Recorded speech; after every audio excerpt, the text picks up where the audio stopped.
is a perfect diplomat. Balance of opposites. Kapisha, Vayuputra, Sankat Mochan, Mahavira, not just known for his strength, but is known for his brain power, his wisdom. When you live by the first three names, Hanuman, Anjanasunu, Vayuputra, you become automatically a Mahabala. Why Hanumanji is the perfect archetype or model? This is Valmiki's own creation in Ramayana. We even said that it could very well be his own life story. That we have several instances of mixture of human and animal archetypes, notable being Narasimha, Ganesha, and Hanumanji. Why Hanuman's day has been dedicated or designated as Tuesday and Saturday. Most people are unconsciously adopting the Duryodhana archetype. I will say the mantra again and I will explain. It is Vayuputra talks about our pranamaya kosha. There are 5 pranas inside us. To get to these 4 goals, Vedanta has prescribed yoga. There are 3 types of yoga that our entire Vedanta talks about. Astrologically, what Mars stands for. Mars is a cruel planet. Cruelty. Mars represents our karma action. The minute you are born on earth, you have to engage in karma. Because in the beginning I said, we are the only one who can solve our problems. Nobody can solve it for us. And we will understand when we do Sankat Mochan Ashtakam, Mahavir he's called. Courage. Veera is a warrior who has courage. It's not that people are born with courage. It has to be cultivated. To be a spiritual warrior, you need 5 kinds of courage. With the lessening of religious rituals, this modern world, we have completely forgotten that the power of brahmacharya, vrat, austerity, that is to control our instinctual animal nature. That whole Ramayana, they've said, if you can't say Ram, the simplest word, say Mara, kill, and you will still be connected because it's the opposite of Rama, Rama, Rama, Rama, Rama, Rama. These 2 planets are very peculiar and their astrological alignment in your birth chart is misplaced. You are in for misery, my friends. He is balance of opposites. 2 murtis of Hanumanji you'll see. Either he is that Shakti, flying through the air with that Gada and the mountain, or he is sitting at the feet of Ram. Shakti and Bhakti. This is the 2 things, the 2 major things we have to focus on in these 7 sessions. How to develop Shakti and Bhakti through karma. And welcome to the 6th session of the Hanuman Upasana workshop on mind mastery. So we'll start with the chanting of Om and Gam Ganapate Nama and the Sahana Bhavatu mantra, and we'll take questions after that and proceed.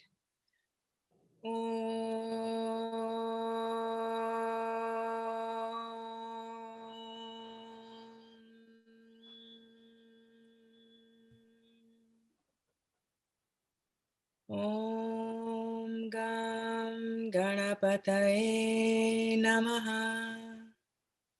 Om Sahana Bhavatu Sahano Bhunaktu Sahaviryam Karavavahe Tejasvinavadhitamastu Mavid Vishavahai.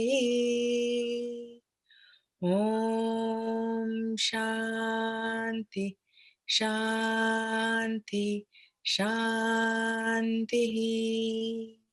Hari Om Shri Guru Bhyo Namaha. Hari Om.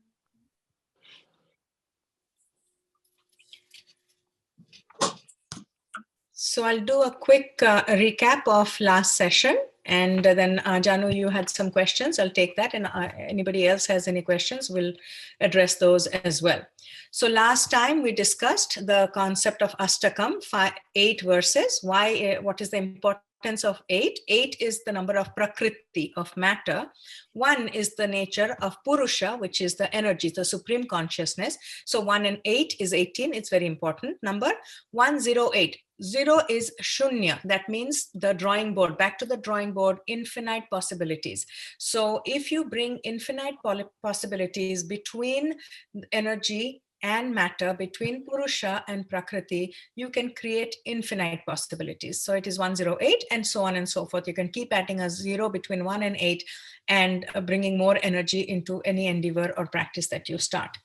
So that is 108, and Sankat means suffering or trouble, and Mochana is somebody who liberates us and removes those challenges. And we talked about the first 3 verses of the Ashtakam and the 3 challenges to our suffering, not challenges, the source of our suffering, the cause of our suffering. We identified the first one when Hanumanji swallows the sun. The first cause of our suffering is ignorance, avidya. And avidya can be at 3 levels. When it's a deep-rooted avidya coming from other lifetimes, not just this lifetime, it is like a fetus in a womb. It takes time. You cannot hurry it. So it takes whatever time it takes, but you have to continue to do the work.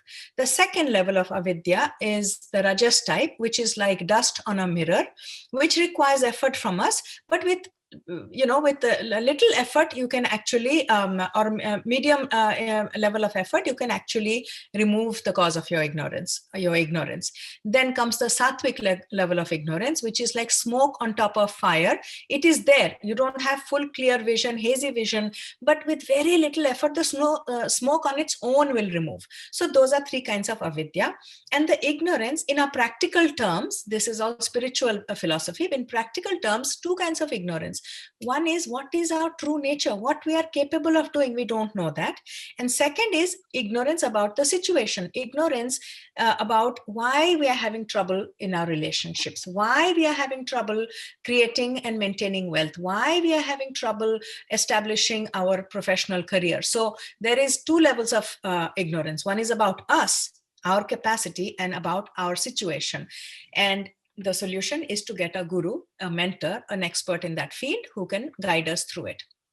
Second, we talked about cause of our suffering is karma.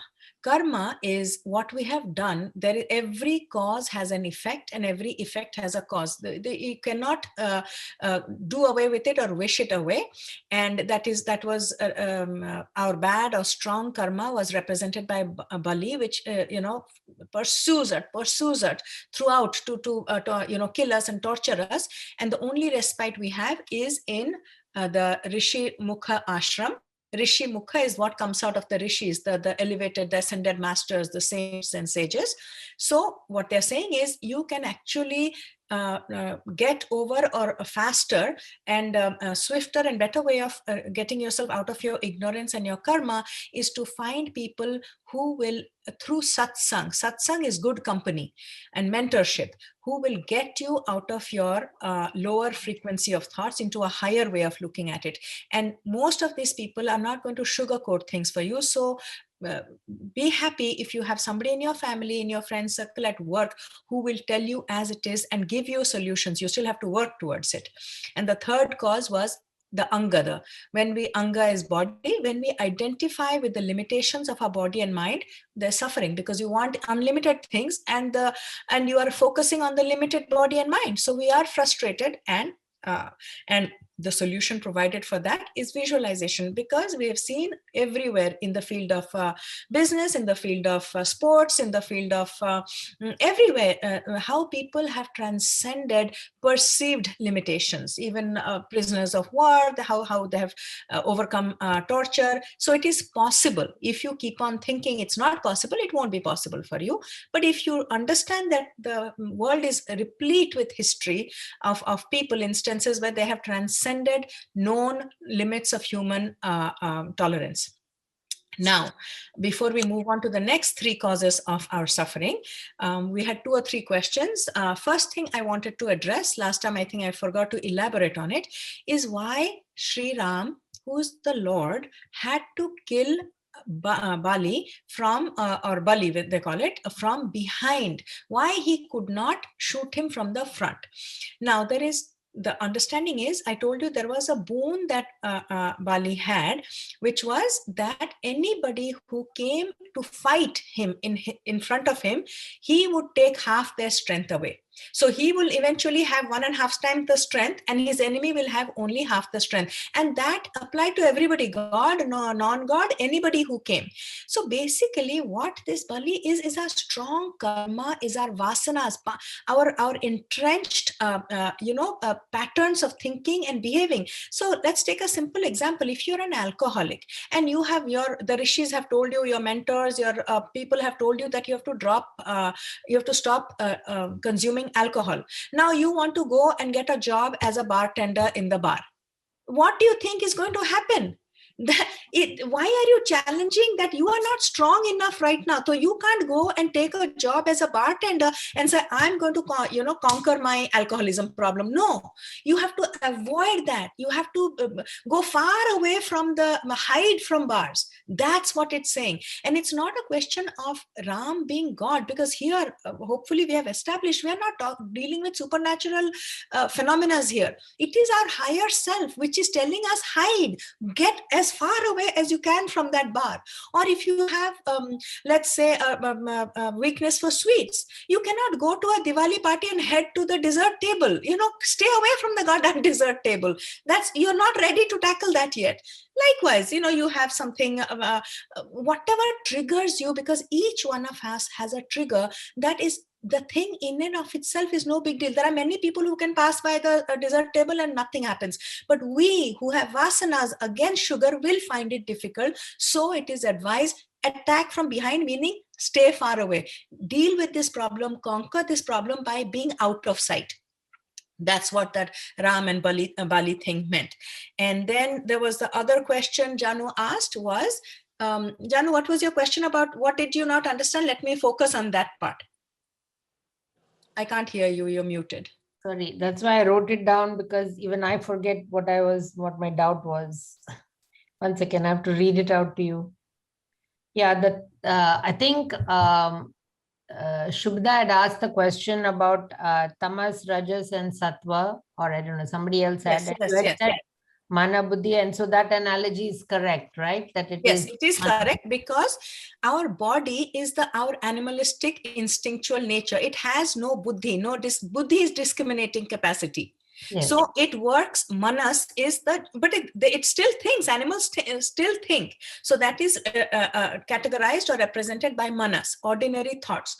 Our conscious mind, which is our ego, not ego, it is our conscious mind, is the intellect, where we decide we have a choice to live in our animal instinctual living, or to raise ourselves to an intentional. That buddhi is required.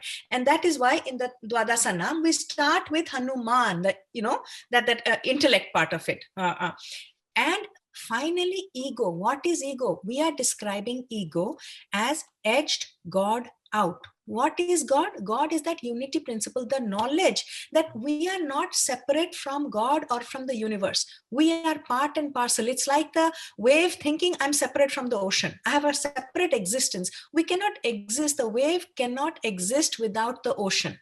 So we also should understand, our ego tells us we are separate. God doesn't care about me. God cares about everybody else. And I have all this concept of separateness, that there is a God out there. There is me here. I am poor, a person, victim, and the whole world is against me. That is the ego telling you that you're separate. You are the same thing. It's like if you have an organ in your body with a disease, the organ thinking that the whole body has deserted the organ. No, you are part of the body still. So ego is at the sattvic level. That's why.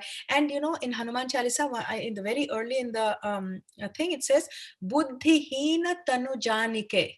So tanu is body, the tan has no buddhi. Sumirao pavana kumara bala buddhi vidya dehu mohi harahu kalesha vikara. We'll do that some other time. Let's not get distracted. But the body has no buddhi, mind has buddhi, and intellect has ego. So that was one thing. And then I wanted to also, and by time and again, I'm trying to bring focus to everywhere in Hanuman Chalisa, Dvadasanam, and even in the Ashtakam, we are being told that the name the name of God is where of Ram is more important than Ram himself. And how many times we have seen that Ram did not build that bridge, Krishna did not fight the war. The spirit or your higher self can only tell you and give you idea what you're supposed. You ultimately have to do it. Having said that, in fact, many places Tulsidas has said that Hanuman is far more powerful than Ram, because the spirit cannot do anything without this body and mind. It cannot do anything. That's why the spirit manifested the world, manifested Prakriti to be able to do anything. And somewhere I read, which was very interesting, that Ramji needed, he's the God, he's the avatar of God, he needed a bridge to cross. And Hanumanji could fly, Ram couldn't fly. So what does it tell us? That we need a bridge between our higher self and our body and mind and ego. We need a bridge. It will not come to ourselves. We have to, and who builds that bridge? Our breath and our awareness.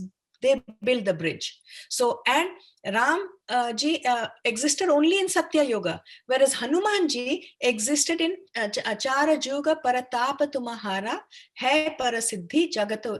4 yugas, all 4 yugas. The first yuga he was Hanuman with Ram. Second yuga he was Kapidhwaja, and third yuga he's right now. It is anywhere you do Ram chanting. In North India, they keep a separate seat for Shriram, because it is guaranteed that Hanumanji will come and sit there. So he is existing, he's a Chiranjeevi. We talked about that, immortal. So what he's saying is, this body, this mind, this soul is immortal. Gods will come and go in different avatars. Ram is only an avatar. But this body is immortal for all times to come. Not body, sorry. This Atma is, the soul is immortal. That's why, to bring into perspective why we cannot just pray and expect Ramji and Krishna will solve our problem. That Phalguna Sakha and Pingaksha are necessary, the karma and jnana. And we'll find out again today why those two are important. Karma, though you have no choice, but what kind of karma, what kind of action? Detachment to the expectation of result and expectation of fame and fortune. Okay, so let's go on to today's number 4, verse 4. Let me read it out first and then we'll explain. Ravana trasa daisya ko saba, raksashi so kahi so ka nivaro. Tahi samay Hanumana Mahaprabhu, Jaya Maharajni Charamaro. Chahatasya asoka so agisu, Dai Prabhu mudrika soka nivaro. Ko nahi janata hai jaga mein kapi Sankata Mochana namati haro. We have to constantly remind this to Lord Hanuman and to ourselves, that who doesn't know that you can, with you there, everything will be solved. You can solve all our problems. You can deliver us from all problems. The meaning is, when Ravan was torturing Sita by appointing many female demons, and Sita was pleading with them to relieve her from her sorrows, you arrived at that spot at the right moment and destroyed many strong demons. When Sita was asking the Ashoka tree to grant her the fire to destroy her own life, you dropped the ring of Lord Ram and thereby removed all Sita's sorrows from her heart. O Lord Hanuman, who in the world does not know that your name is Sankata Mochana, the deliverer from all sorrows? Now, the Hanumanji, what happens? He crossed the ocean and he goes looking for Sita, and he goes all over the town, and finally he finds her sitting in this Ashoka Vatika under a tree. And we discussed that tree trunk is our spine, and that is the end of the bottom of the spine is the Mooladhara, where we are in scared, insecure, unstable, and scared. We have to rise that entire, bring our awareness and our energy from the Mooladhara all the way to the Sahasrara, where Lord Ram is. And why did this paragraph is trying to tell us another source of our Sita's anguish, pain. Why did Sita suffer? Sita willingly gave up the kingdom's riches and power of Ayodhya, even though Ram and everybody told her, you stay here, you're a princess, you're not supposed to go to the forest. She gave up everything and followed her husband to the forest. But at the sight of a golden deer, she lost it all. That one golden deer took hold of her fancy, and she couldn't get her mind. The more she looked at it, the more she wanted it. And she felt that what harm could come? It's just a golden deer. Although inside she is an extremely erudite, educated woman who knew and should have known that there is no such thing as a golden deer. Ram tried to explain, this is the forest, there are many demons, this is some sort of illusion, mirage, don't get swayed by it. But she was hell-bent. She would not listen, take no for an answer from Ram, sent him away. Then when Ram goes away, of course it was, Ravan had sent one of his, friends who could shift to distract. Exactly what as he had planned, it worked out, and Ram went. And that Marich, it was the name of the demon, he ran far away. And when Sri Ram killed him, he took on the voice of Lakshman and asked for help. Lakshman, come and save me. And when Sita heard that, she started getting scared. She told Lakshman, you have to go, you have to go. Lakshman said, impossible, nothing can happen to Ram. And she was very, very mean, used bad language and bad, ideas came into her mind, and she accused Lakshman, who had never seen her face, because he adored her so much that his eyes were always at her feet level. He never wanted to see her face, lest, because she was so beautiful, lest he gets any kind of attraction towards her. And she accused him, saying, you want to marry me, that's why you're not going to rescue Ram. And he couldn't hear it. He said that nothing can happen to Ram. Only the day before, he killed 1,500 demons. He is the Lord himself. She did not listen, said nasty things to him. So he says, okay, because of his brahmacharya, because for so many years, 12, 13 years, he had not, he had practiced brahmacharya. He drew 3 circles around that hut and said, do not cross these lines. If you cross these lines, you will get into trouble. 3 lines, one for physical boundaries, emotional boundaries, mental boundaries. And he went away. And immediately Ravan comes dressed as a sage, as a saint, begging for alms. And Sita knew that she cannot go. And there was an instinct inside her, intuition telling her this is trouble. But he started saying that I'm going to curse your family and you're a princess. And her ego got the better of her. Her fear got the better of her. And she stepped out of those protective boundary lines. And of course, immediately Ravan's disguise dropped. He turned into the demon that he is. He grabbed her and took her away. So what this thing is telling us is that our a fourth source of sorrow is our identification with desires and lust, that the brooding over sense organs that lead to delusion. The more and this idea is taken from Bhagavad Gita chapter 2, where they give you beautifully to explain the ladder of fall, how human beings who have worked so hard to raise their awareness, consciousness, to operate from a high level of awareness, how they fall. And that ladder of fall, one thing leads to another, and it's called the ladder of fall. It says that the more we look at something, our attention is focused on it, what happens? A desire arises in us. And when the desire arises in us, it leads to desire. We want to possess it. And anything that comes between us or stops us or prevents us from possessing that, we start getting angry.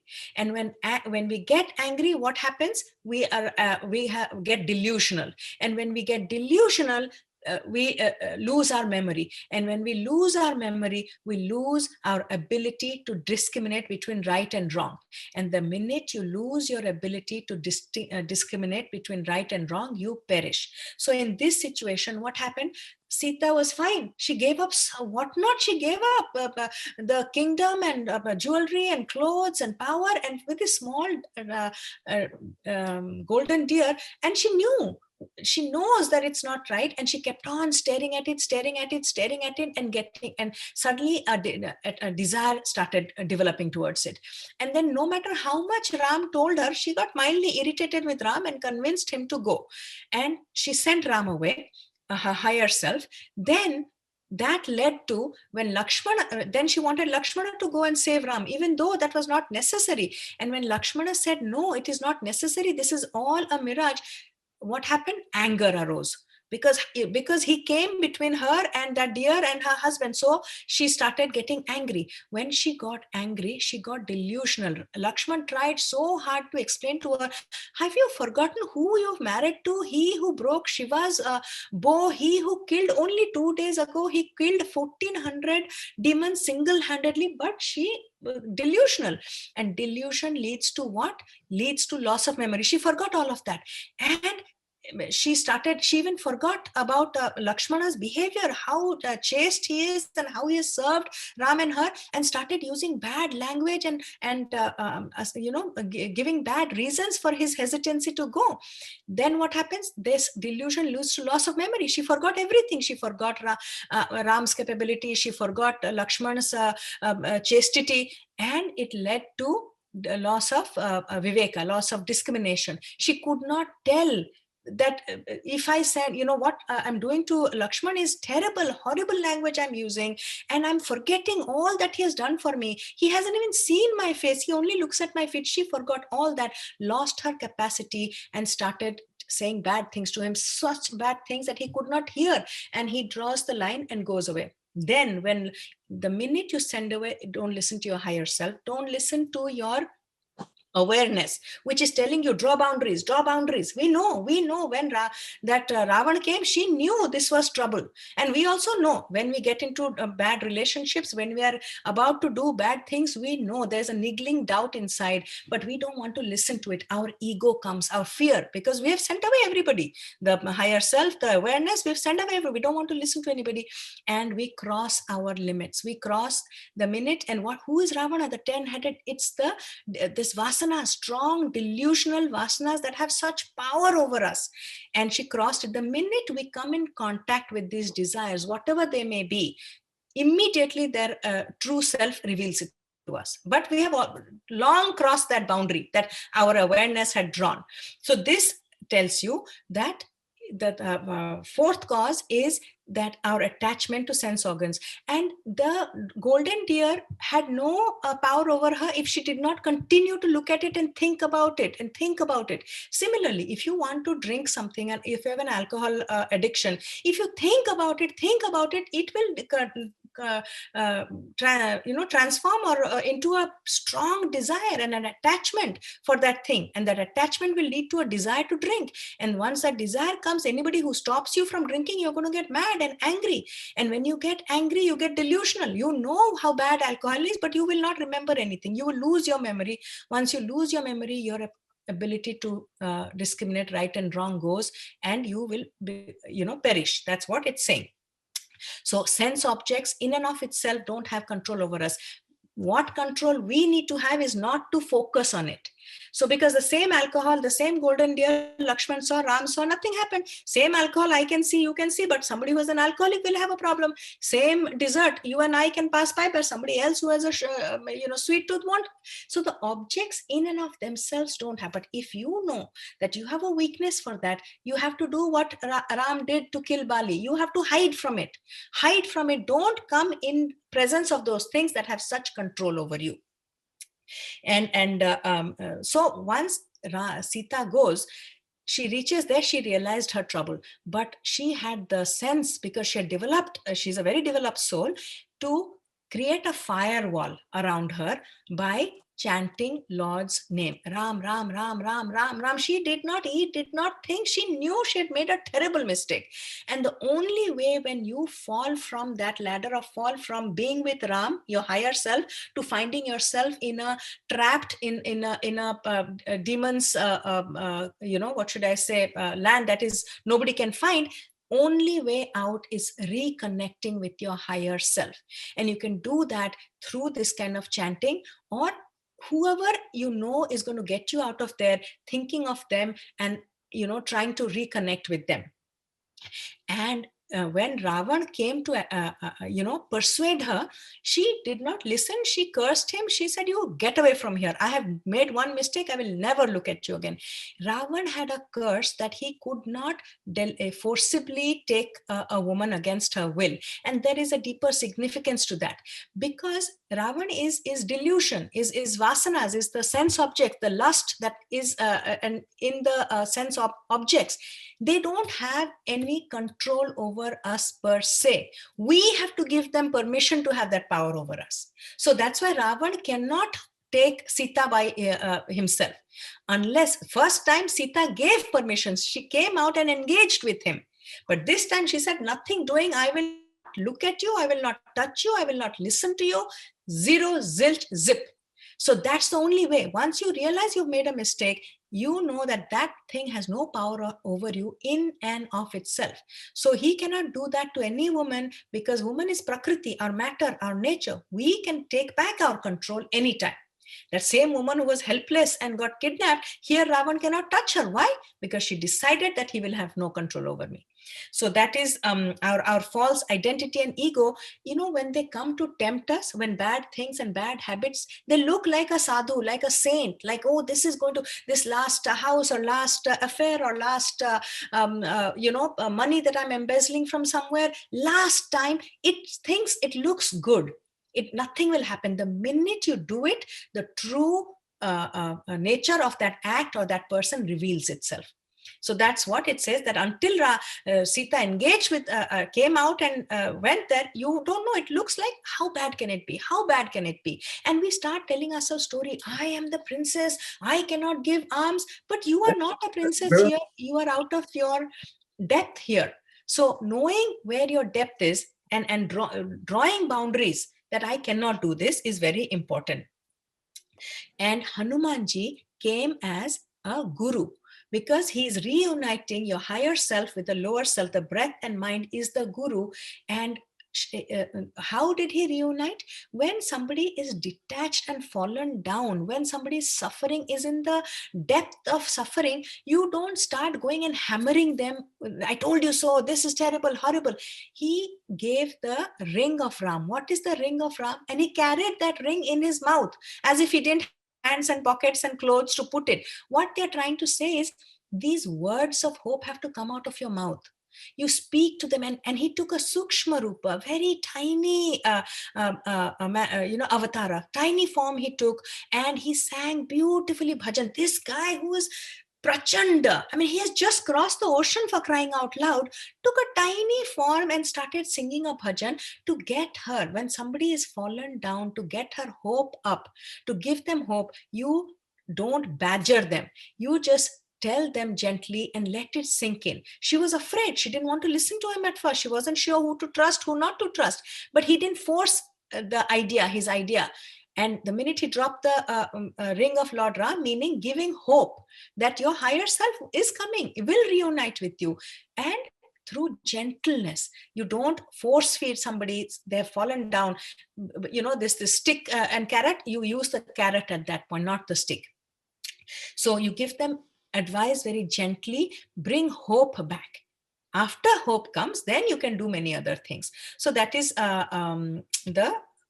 which verse is it? Fourth one. Now the fourth. So brooding over sense objects leads to delusion, and then there's the ladder of fall. Thinking about something consistently creates an attachment, and that leads to desire. Desire leads to anger. When the desire is not fulfilled, it leads to anger. When anger happens, you become delusional. You forget everything. Loss of memory. Loss of memory leads to lack of discrimination. Loss of discrimination, and that leads to perishing. But you can create a firewall, and when the guru comes, when a mentor comes to help you, you have to trust them and work with them. And the mentor also has to, if you are the mentor, you happen to find yourself as a mentor, do it gently. Then the fifth verse, Bana lagyo ura Lakshmana ke tava, prana taje sutta ravana maro, lai gruha vaidya sushena sameta, तबै गिरि द्रोण सुबीर उपार आनि सजीवन हाथ दई तब लक्ष्मण के तुम प्राण उबारो को नहीं जानत है जग में कपि संकट मोचन नाम तिहारो. When Lakshman's heart was pierced by the arrow of Ravan's son and he became unconscious, you brought the healer Sushena along with his house, and you also brought the whole mountain with the medicinal plants, thus saving the life of Lakshmana, the brother of Sri Ram. O Lord Hanuman, who in the world does not know that your name is Sankat Mochan, the deliverer from all sorrows? So, fifth, the fourth one was brooding over sense objects. The fifth verse talks about how Hanumanji saves Lakshman's life. And this, the fifth cause of uh, uh, our suffering is lack of adequate dispassion. Now, Lakshmana stands for our intellect, which is intellect is not the same as emotion, not heart. The intellect is like the Shiva energy. It's clarity, and so what happens is your intellect is sharp when you practice viveka and vairagya. Viveka is knowing what is right and wrong, good and bad, and vairagya is creating a little bit of detachment. But that detachment and viveka can become weak if there is doubt in your mind. So when who should not kill, who should hurt Lakshman? Ravana's son. Ravana is delusion, ego, your delusionary ego, and his son will be lust. And lust is something which is like a deep entrenched, deep rooted vasana, deep rooted what should I say, deep rooted impression inside us that is very difficult to fight. And any time that where Ravana's son, his name was Meghnath, but he got the name Indrajit because Indra, the king of the gods, he got his name because he lorded over, he conquered Indriyas. Indriyas are our sense organs. So when we get control over our Indriyas, we are called Indra. So the sense organs are here, Indra is right there, lord over the sense organs, and Indrajit conquers him and brings him down. So that lust can temporarily make your control, your viveka, your vairagya, send it into a coma. Because that is why it's called Indrajit. Even though most of the time we can control our senses, but there are certain things over which we have no control. So we have to be very clear, very alert. The minute our vigilance goes, then it is very difficult to fight. You will fall prey to this. And that is why Lakshmana, the dispassion, was not as strong as Hanuman. Both Lakshmana was a brahmacharya, so was Hanuman. What was the difference between Hanuman and Lakshmana? Hanuman was always calm and composed, and Lakshmana was a hot-headed fellow. And at the drop of a hat, his anger got the better of him. And in this ladder of fall, we know that once you get angry, the next step has to happen. You will you'll become delusional. And when you become delusional, you will lose memory. When you lose memory, you'll perish. Hanumanji never got angry, never. That is a quality part of because brahmacharya is not just about controlling your food and sex and sleep. It's controlling your mind also. Lakshmana did not have that. Lakshmana was a very hot-headed person, and that is why lust could penetrate him. Meghnath is a cloud, the lord of the clouds. Clouds, like we talked about the smoke, it can make things illusory. You don't know exactly where it is coming from. And if you get angry, or if you get scared, or if you are not vigilant even for a minute, it can get you. And in a different perspective, I want to talk about lust. We think lust as always related to a sexual thing. No, lust is the opposite of love. Lust is when you have a life purpose, and it's not just the life purpose. You want to do something, anything that you're focused, that Phalguna Sakha, Arjuna, the minute you get distracted, this is lust coming in. So it can be in your marital life, it can be in your studies, it can be in your diet, when you have set a goal and you're focused on it, the minute your focus moves away, lust has entered. So lust is that which takes you away from your goal. It need not necessarily always be related to passion and love and sex.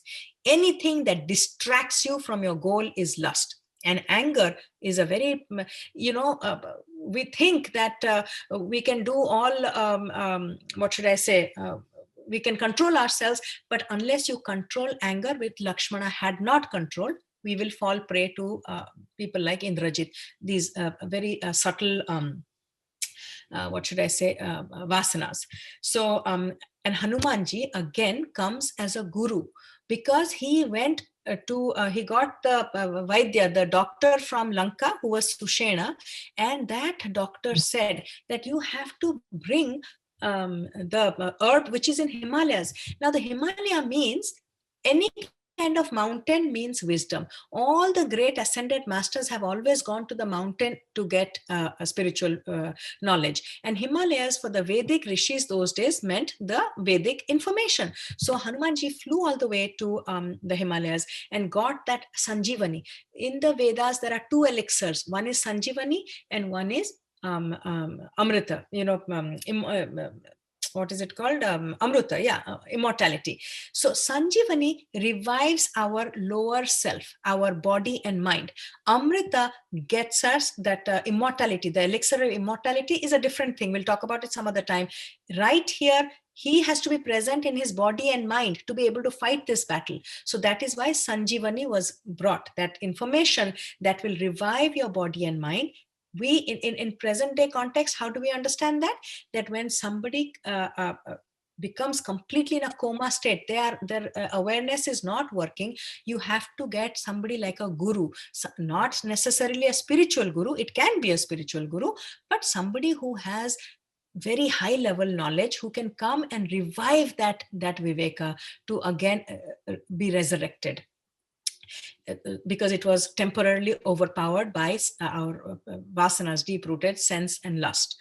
Sanjivani came, and so any kind of attachment to a higher goal will get us from temporary coma or temporary loss of detachment and Viveka and Vairagya. Viveka is the discrimination and Vairagya is the detachment. When you temporarily find yourself in any particular area not having that discrimination, ability to discriminate, or the detachment, find somebody who will help you get out of that situation. Because if you don't, you will get into a coma and you'll perish. By coma, they mean your mind will not work. Then comes the final verse today we'll talk about. So the suffering, the fifth cause of suffering is lack of adequate dispassion, which includes, dispassion includes, see, people think of dispassion as detachment. Detachment is not a complete definition. Dispassion is the opposite of passion. Detachment meaning giving up everything. We don't have to give up. Dispassion is opposite of passion. Passion is wanting something desperately. With passion comes anger and desire. Dispassion is to remove. You can still eat the food, you can still drink the alcohol, you can still do shopping, you can still go out, but not desperately attached to it. So it's not just giving it up. It is not passionately attached to it. Dispassion. To understand when you get slipping, that your passion, anger, and Lakshmana was known for his anger. Okay, so next one, the last one for today is Ravana Yuddha. Nita, can you just repeat that? You said lack of adequate what? Dispassion. Dispassion is lack of, you don't have to. No. But the verse 5, you summarized it with the word. Lack of adequate dispassion. Dispassion. Okay. Yeah. And then Ravana Juddha Ajanakyo Taba Naga ki phasa sabai siradaro Shri Raghunath Sameta sabai dala Moha bhayo yaha sankata bharo Ani khagesa tabai Hanuman ju Bandhana kati sutrasa nivaro ko nahi janata hai jaga mein kapi sankata mochana namati haro. Ravana invited the war due to his ignorance, and being invisible, he spread the spell of Nagaphasa, the mesh of snakes, on everyone. Everyone was hypnotized, including Lord Sri Ram. They did not know how to get out of this danger. At that time, you brought the Lord of the birds, the great eagle, Garuda, to cut the snake bondage of all, and thus you relieved everyone from evil influence. So, what happened is ultimately this comes to the last day of the fight, and they have reached there, and Sri Ram is going to fight, and Ravana has lost his. Indrajit is dead. Each of his brothers are dead. Each of his major generals are dead. His biggest power, his son Indrajit, who had conquered the heaven and Indra, he was dead. Now it was down to the last battle between Ravana and Sri Ram. And Bibhishana was very, very afraid because Ravana had in those days the most fantastical war machine called Pushpak.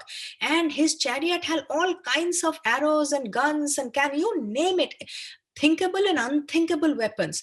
And Sri Ram went barefoot on the ground with just a bow and arrow.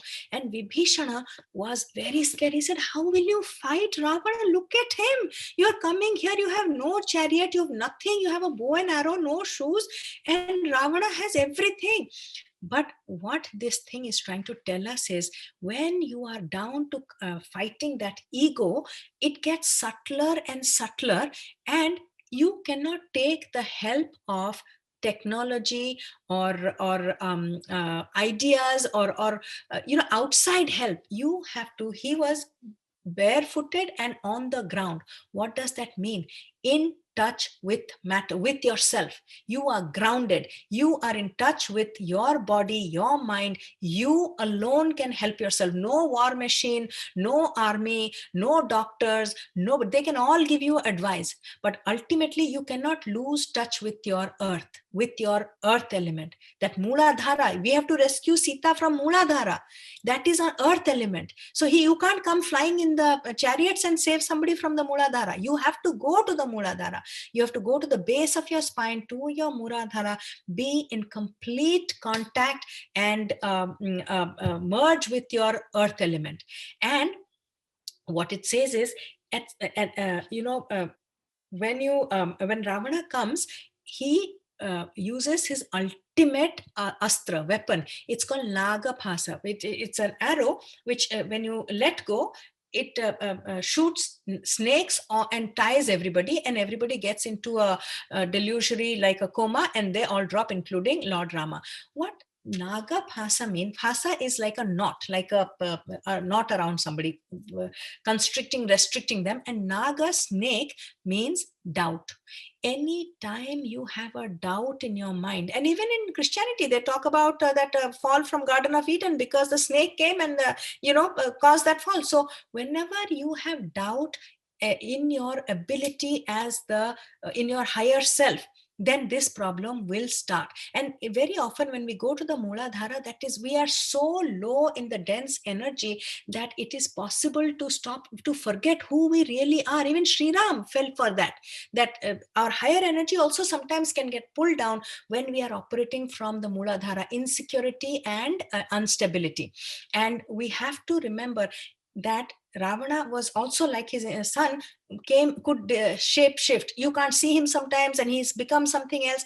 As we get higher and higher in our spiritual progress, as our awareness and consciousness grows, our challenges become subtler and subtler. They are not lack of food, lack of money, lack of friends, or lack of a good government. The ego in all its ugliness will start attacking us. This doubt, form of doubt. And we don't hurt others. We are do philanthropic work. We do all kinds of things. But what comes in its stead? Very subtle. I am doing it. I am the good person. I know everything right. Everybody else is good. So that is something that you have. That is the Nagaphasa. We start doing good things, but with it comes the feeling that I am doing it. I'm so much better. I know more than you. You don't know as much. I do more charity than you. I help more people than you. I have raised more money than you. I.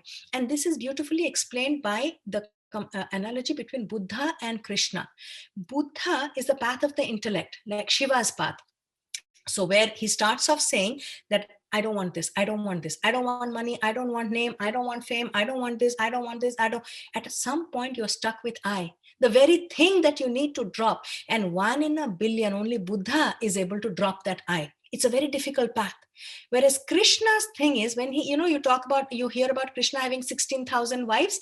It's not wives. Wives, money, it's a twin flame that you become connected with. Krishna's philosophy is, if there is no you, there is no me. So there is no difference between me and you. He connected with everybody as a spouse, meaning you become one, two souls in one body. So that is what we have to understand when we are rising in our spiritual practices. Your basic needs will be met, but that is not the problem. As you rise, the challenges will become subtler and subtler, and ego will present itself in ways and means that you won't know. And the final one is nagabhasa, which is doubt. You have more faith in your limited body and mind than in the higher self. You say, is there really a God? Is this really going to work? So many times. And in Buddha's story, we have heard that just before getting enlightenment, what happened to him? Mara attacked him. And she came at him. Mara is another word for Maya, which is illusion. And illusion and doubt and nagabhasa comes down to Swami Tejavananda, I think, had explained. But the question, the minute anybody tells you something, and you can do this and you can do this, there is hope for you, you do that, but what if this work? But how can you prove it? But is the nagabhasa. That means that snake has entered the mind. Then everything goes for a 6. So you cannot afford to have an ounce of doubt in the final stage, whatever it is you're doing. And in there are many movies where they say that in Olympics, that there's a Hindi movie, beautiful movie, it's called Bhag Milka Bhag, where this guy was running an Olympic, and first time an Indian had actually gone to not Olympic, but I think Asian Games or something like that, very high level country match, sports event, and he was doing fantastic. But one doubt entered him, because he had a very traumatic past. He came during the partition of India. He left Pakistan and came to India, and he turned back and saw his father's head being beheaded. So that fear never let him go. And while he was here, he was so close to the finish line, and he just wanted to see where his competitors was. He looked back and he lost the match. Same thing with us. We cannot lose focus of our goal. Like Hanumanji, when he came to rescue Sita, all he could see was himself, the ocean, and Sita. He did not think about anything else. So this is also that nagabhasa is doubt. Can I do it? Has it happened? What will happen if I don't do it? So because every thought has energy, takes energy, and you have, let's say, $100 worth of energy for each thought. If you can either give part of your energy to these negative thoughts or distracting thoughts, or you can leave it to a higher cause and focus, bring all your energy to your goal. But what will happen? In the past, it didn't work. What will happen if I don't achieve it? So those thoughts are draining your energy. Instead of that, you take away that nagabhasa. And how does the nagabhasa go? Because everybody was in a coma there except Hanumanji. Narada, who is a devotee of Lord Vishnu, came. Narada is the giver of Nara, that is the highest perfected knowledge. He said, get Garuda, because Garuda is the big bird of Lord Vishnu, who can save these people from this bondage of snakes. And if you think about it, many flags of many countries have eagle and a snake. Why do you think that is? There are deep spiritual significance to it. And Garuda is, in our mythology, in Vedic mythology, can take care of all the snakes. Are very scared of Garuda. Garuda signifies two things. It's a big bird, flying high up there, and has vision to look at everything on the ground, has a bird's eye view, as they say, and he can swoop down very quickly and pick up a snake. So that it signifies our raise our consciousness. And Garuda has two wings. One wing is they say is bhakti, the other is jnana. So for you to get out of that nagaphasa in any aspect of your life, that doubt that has completely enslaved you and put you in a bondage that you cannot think, you have to bring your Garuda in, and the Garuda is your bhakti. You have to believe in a higher power and your jnana. You must have cultivated that jnana, and this is the time when you invoke that jnana, that higher knowledge and wisdom that can cut through this doubt and this bondage and enslavement to doubt, which is nagaphasa. So the Garuda was brought, and he cut all these snakes and killed them, and Rama, Lakshmana, everybody woke up from that stupor, that comatose stupor, and they killed Ravana. So the sixth cause of cause of our suffering is limitations and doubts created by delusion. And delusion means doubt, not trusting a higher power. That's when in the ultimate, in the smaller things, you have other problems. But here it is doubt. That faith has to be bigger than fear at any given point, because fear will not get you to the other finish line, but faith definitely will. Again, Hanuman, in these three avatars, in these three states, he appeared as the guru. When he came to Sita, he was like a guru. He came and gave the ring of Lord Ram, meaning words of wisdom, of the scriptural wisdom and hope. And Lakshmana, he actually went to Himalayas and brought the Sanjeevani. So what is Himalayas known for the Vedas, for the knowledge. And in this case, he got Garuda. Garuda is the guru, comes and teaches you about jnana and bhakti. So he brought jnana and bhakti. We have to bring jnana and bhakti whenever you feel completely at a loss. Your higher self is also not working. That is, you have to invoke bhakti. You just have to keep on saying, like that firewall Sita created, Ram, Ram, Ram, Ram, Ram, Ram, Ram. And that is what is written in these three. So let us recap it. Fourth verse says that brooding over sense objects leads us to delusion. Sita looked at that golden deer. Anytime it need not be a golden deer. Golden deer is telling us something which is too good to be true is too good to be true. And if you keep on looking at something, we have that, attachment arises. From attachment comes desire. Desire comes anger when somebody doesn't let you have it. From anger comes delusion. From delusion comes loss of memory. From loss of memory comes loss of discrimination. And when you lose your capacity to discriminate, you perish. So that is the fourth cause of our suffering. Fifth cause of our suffering is lack of adequate dispassion. Lakshmana, his anger, because Lakshmana is a very passionate person. I mean, every story in the Ramayana tells him how immediately he, at the drop of a hat, he pulls out his sword.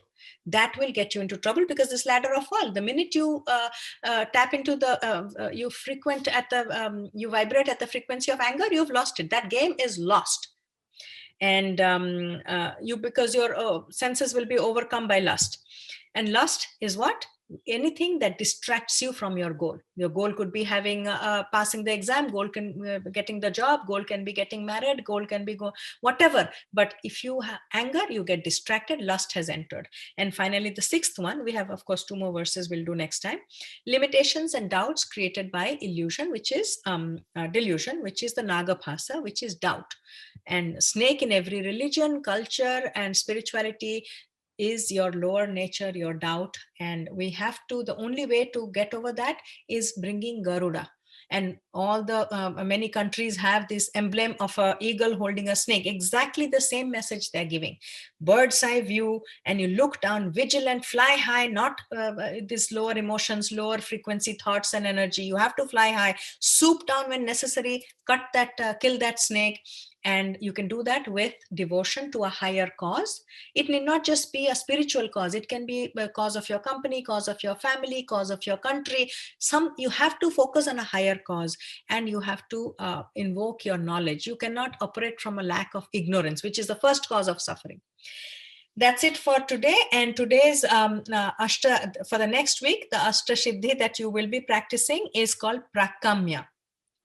And there are several definitions for prakamya when I looked for it, willpower and sufficiency and all that. What I want to focus on is presentation. So this whole week, you will focus on prakam, which will translate in your case to presentation. This world is maintained, the material world of prosperity and abundance. The architects given to us are Vishnu and Lakshmi. And think about it. Lakshmi is, the root word is Lakshya, goal. But the goal you cannot achieve unless Lakshmi is with Vishnu. She's pressing Vishnu's feet for a reason. For that goal, you have to vibrate at that frequency. So what that means is, suppose, let's say we are working on money to create financial abundance. You want to be abundant, but your thoughts are of poverty consciousness. I don't have this, I can't do this. That means your goal is here and you're vibrating here. How do you do it? You have to find a way, fake it to make it. So you have to find all the places where you can spend, can enjoy, can have safety, can have pleasure, and focus on that. That vibration, that lakshya has to be pressing what? Vishnu's feet. Otherwise you cannot. And if it is, let's say, education, if you think you're not good enough or your work is not good enough, pretend for this week, just say, yes, I am good enough. Let me present pretending that I know it. Let me spend pretending that I have money. Let me buy clothes and wear clothes pretending I'm the shape and size that I want to be. Instead of, I will wait to lose this weight and then I will buy these clothes to wear. Don't do that. Go out and say, no, I'm looking beautiful in these clothes. I have the perfect body shape. It's very difficult. It's almost impossible because the entrenched thoughts are very difficult. So prakamya is presentation. What is presentation? Merging your goal and vibrating at that goal, whatever may be the goal. If it is physical level, if it is a mental level, if it is my friends don't like me, nobody calls me, nobody hangs out with me, find the one person that you can hang out, call and say, hey, look, I have friends. You don't have to say I have one friend and others have 1,000 friends. Don't focus on that thoughts. Focus, I have friends, I have a good time. Hey, I have money, I can give a $10 donation. Hey, I can get, buy clothes and look good. Tell yourself, I am looking gorgeous, I'm looking fine. So merge that gap between your goal and vibrating at that goal is prakamya. This is your presentation. Walk into your office with that confidence. Walk into a store with confidence. Walk into every place. Practice on your confidence. Prakamya. Show that I am capable of it. And I can do it. I am doing it. I will always be able to do it. I have the ability and the desire to do it. Any questions? I will be happy to take now.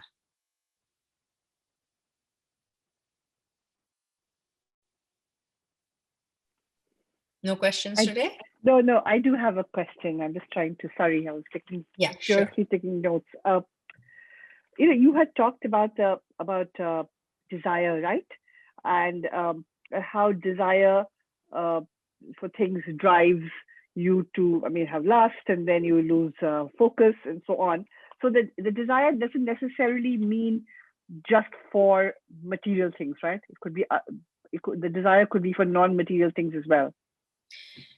Yes. And having said that, there is a hierarchy of desires. So in our Purushartha, in the Vedic philosophy, there are 4 goals in life. And dharma, artha, kama, moksha. So kama and moksha are the 2 kinds of desires. Kama is ordinary lower material desires. We have 2 kinds of energy, material energy and spiritual energy. Material energy will generate desires of money, sex, and power. Money means ease, sex means desires, any kind of pleasure, and power is glory.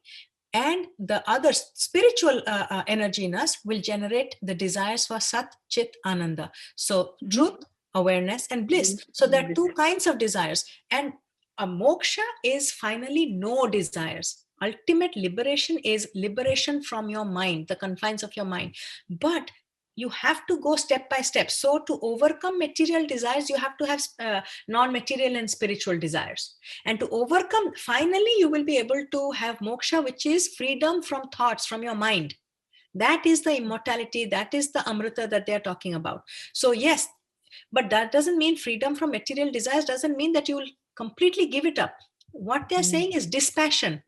That vairagya is not give up. Sadhus also eat, saints also eat, Buddha also ate, Krishna also ate.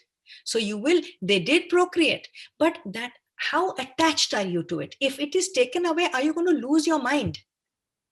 So setting goals for even money and desires, pleasurable things and glory is not bad in and of itself. But if that goes, if you're going to lose your self of identity and you're going to be miserable, that means you don't have vairagya. That detachment is not there. That dispassion is not there. You're too passionately attached. And in that this ladder of fall or ladder of raising yourself, if you put it the other side, you need desire, that ego, to rise out of tamas, which is like nothing. I don't want to do anything. I'm miserable. My life is miserable. I don't want to do anything. So you need, okay, let me build a company. Okay, let me build a temple. Okay, let me build a YouTube channel. That will get you out of this inactivity, inertia, tamas. But at some point, you have to let that go and go to the sattvic level. That enough. I've created enough wealth. I've created enough name. I've enjoyed life enough. Now let me go towards figuring out sat. Things like this, what we are doing, chit, awareness, and bliss consciousness, meditation, spiritual practices. But you can't just constantly, as long as you're living, live only out of your spiritual energy. It's not possible. So Okay. it's a very fine balance that you have to maintain. And nowhere it says you cannot have material desires. Only thing they warn you is vairagya, dispassion, not detach. Dispassion. Vairagya is commonly said detach, and people get confused. Oh, so I can't eat, so I can't have a house, so I can't buy things. No. But if that is taken away tomorrow, are you going to lose your mind? You have a diamond ring and you lost it. That means you did not possess the diamond ring. The diamond ring possessed you. If tomorrow your house gets burnt down, if you lose your mind, get depressed and lose it, that means the house possessed you. You did not possess the house. And that is the significance. We have to understand why Lakshmi is pressing Vishnu's feet and not a woman pressing a man's feet. Wealth is here to serve you. Material things are here to serve. You are not serving the material things. One thing is lost, you go on to another thing, build another house, buy another ring. Got it. But if you lose your calm, that Lakshmana lost his calm, and what happened? Indrajit got him. So we cannot lose our calm and equanimity when we lose our material things. That is the test. Thank you. Any other questions? I'm sure I'll have a lot once I re-listen to your lecture. Yeah, absolutely. But right now, nothing comes to the top of your head. Okay, so shall we then call it a night? I and asked another question on that about the Udati Chaiva. Yeah, what does that represent? Like, I mean, each one of them represented something like body, mind, intellect, and karma yoga, jnana yoga, and bhakti yoga. And so that is just the ability to go across the ocean. Once you have your control over the body, mind, and intellect, which translates to karma yoga, bhakti yoga, jnana yoga, then you can do these three things. You can go to the bottom. You have the you have the tools and techniques to go to the bottom of your foundation of your sorrow. Where Sita is sitting in the end of that tree in Lanka. So you earn the ability, or you prepare yourself to be able to make that trip, to actually find out what is the root cause of your suffering. And once you find out the root cause of your suffering, then you resurrect your Lakshmana quality, your awareness, viveka, and vairagya. So Udati Chaiva karma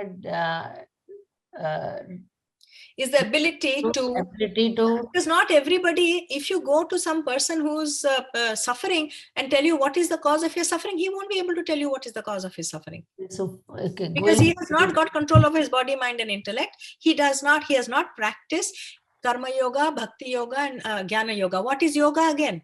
Yoga is yug, unite what? The higher to the lower, the lower to the higher, body to the mind. If you don't know how to connect your body with your mind, your lower self with your higher self, you cannot know the source of your sorrow. You can far less revive and resurrect your dispassion and your detachment, your ability to discriminate and to be dispassionate, and forget about even killing that Ravana. So these 6 steps are necessary to do the final 3 steps. What are the final 3 steps? In any problem, what is your problem? What identification? Yeah. Yes. So and the second one is what tools you need. And the third one is, what is the final act? That is, defeating and killing Ravana. So let's finish with the, concluding mantra, and we can talk more if anybody has any questions. Om Purnamadam Purnamidam Purnat Purnamudachyate Purnasya Purnamaya Purnameva Vashishyate. Om Shanti Shanti Shanti. Hari Om. Shri Gurubhyo Namaha. Hari Om. Thank you very much. Welcome. And as and when the questions come, you can write it there, or we have one more session. One more session. And we have 2 verses left of this Ashtakam. We will complete that, and we'll do a quick recap of everything we've done. And any questions you have between now and then, please. And please don't forget to practice Prakamya, which is take your goal and vibrate there. Whatever is your goal, pretend that you already have it, and behave as if you want a lot of money. How would you behave if you had a lot of money? You would not worry about wealth. How would you behave if you are a size 0? You won't worry about shopping and wearing clothes and thinking, oh, what people will think. Just put on your clothes and I'm looking fantastic. I'm drop dead gorgeous. Whatever it is. So that is Prakamya. Practice what you want to be as if you already have it. That's the presentation. And challenge yourself. Walk in with confidence. Thank you, Nita. Thank you. Thank you. Bye. Thank you, Nita. Thank you. Everybody. Good night. Thank you.